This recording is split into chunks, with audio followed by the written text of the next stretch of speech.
Hello guys, welcome sa ating Criminology Board Question and Answer Series portion.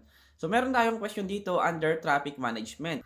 Under Republic Act 10586, what test is administered to determine the blood alcohol concentration of a driver?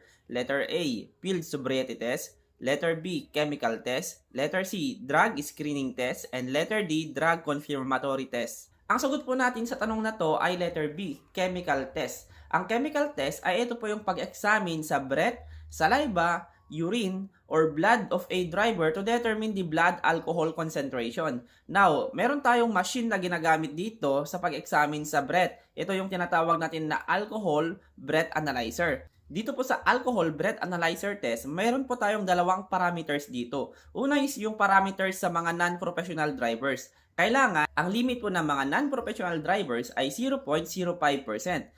Now, ang parameters naman para sa mga drivers ng public utility vehicles or heavy commercial vehicle ay zero tolerance sila. Ibig sabihin, kailangan 0.00% ang resulta ng kanilang breath analyzer test.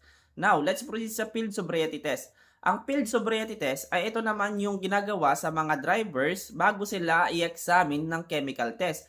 So, ang field sobriety test ay ito po yung initial test to determine the intoxication of a driver. May tatlo po tayong test dito sa field sobriety test. Una ay ang eye test. Ang eye test ay tinatawag din po natin na horizontal gaze nystagmus, kung saan yung tip of pen or tip of pen light ay itatapat po sa mukha ng driver 1 foot away from the face of the driver. And then itong tip of pen light or tip of pen ay imumove po ng mga traffic law enforcers from left to right or sideways at kailangan masundan ito ng tingin ng driver. Pangalawa ay ang walk and turn test.